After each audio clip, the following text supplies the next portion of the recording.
The world is currently undergoing a deep state of awakening, and it is a very interesting time. Free thinkers and optimists in a world overshadowed and dampened by a seemingly powerful few are finally questioning a system that we have all learnt to become so dependent upon. People begin to see that it is a crazy notion that we have to pay extortionate rates in order to have basic necessities, such as food, water, and shelter. A form of slavery where we have to work for the man in order to pay the man to live on an earth that was made for humanity to share. Basic survival has been marketed and sold at a price.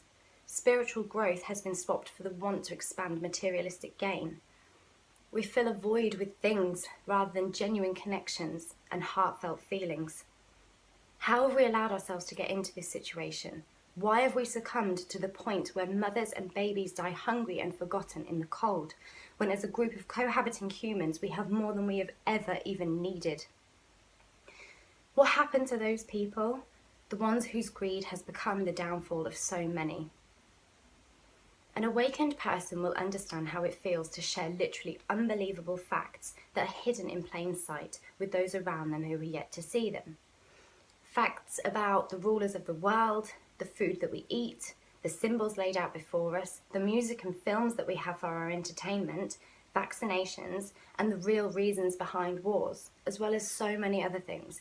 Yet, even when the listener is provided with the facts and the proof and reasonable explanation, their response is to ridicule or easily dismiss what they're being told, and probably never even ponder any of what's been said ever again. This happens for a number of reasons. Firstly, their programming is so ingrained in their psyche that anything other than what they know sounds insane. And secondly, you're asking them to forget absolutely everything they've ever known in exchange for the complete opposite, or something that seems so far-fetched to them that the effort to even think about it becomes too much of a task. Centuries or more of careful planning has got us into this state. The rulers of the world own absolutely everything, including us. So therefore, this makes it incredibly simple to coerce generations of populations into thinking a particular way, a way which suits their own desired outcome. Unless you already have like-minded people in your family or your close circle, this path can become quite an isolated one, leaving you feeling completely distant from the people closest to you, and as an outsider of society as a whole. Once you're able to see the world for what it is, you can't unsee that, or stop the questions. It almost takes you to a place of paranoia, and one of the only things that you feel that you can do is just research more. And as you unravel the matrix of lies and you go deeper down the rabbit hole, you find that you come across conflicting information, and it's a situation that doesn't get solved by asking Google or speaking to your friends. Because you've now embarked on a journey where you have to sort the truth from the lies, but in a world riddled in conspiracy, deceit, and manipulation, fact-finding becomes a very difficult mission. What's laid out in front of us is an absolute masterpiece of deception, clever and cunning planning. A world completely imprisoned, bought and paid for slaves, believing that they have freedom because they don't see the bars that constrict them every day. We've settled for existence rather than living. Liberation is a fight, and one that is met with so much resistance. You do begin to find key players who you believe you can trust, ones whose information resonates with you on a soulful level, and you depend on them to help you with uncovering reality, until they say something that makes no sense to you, and it doesn't add up. So many people who think for themselves get so much right only to be let down by still believing in certain areas of warped realities.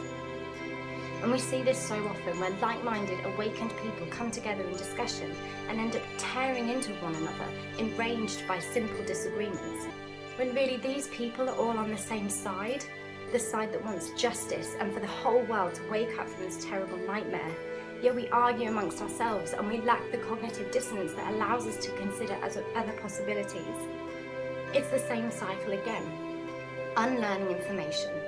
We won't always get everything 100% right all of the time, but we are allowed to change our minds on stances and admit when we're wrong, because there's humility in that. For goodness sake, we had to admit we were wrong when we first had our eyes open to all of this anyway. Do you think that they didn't expect this? Do you think that they haven't planned for when people become wise to their evil? Of course they have. This is why they've ushered in so many Pied Pipers, so many wolves in sheep's clothing, to drip feed us enough of what we know is right, only to lead us completely down the wrong path. Situations like that make everything seem so overwhelming and confusing. And a lot of the time, this is when people decide to let go and ask themselves, what can I really do anyway? Because I'm only one person. And they admit defeat, and they try and conform once again, but that nagging feeling doesn't go away forever. So many people lose hope and give up their fight. It's understandable. We know the whole system is rigged, but this doesn't stop us allowing our guard to come down and to put our faith in someone in power who seems to say all of the right things and leads us to believe that they will ignite the revolution that we've all been waiting for. That doesn't make us stupid. It shows that even though we see the darkness, we can't help but have faith in humanity. But yet again, that hope is dashed when we realise this revolutionary leader is just another side of the same coin. This leaves us disheartened and feeling cheated. But the point I'm trying to make is that people should not give up, no matter how much traction we are met with. We have to meet it with double that. One person can make a difference by standing with the truth and standing by what they know is right, even when they have to stand alone. That can be enough. It still makes you part of the resistance.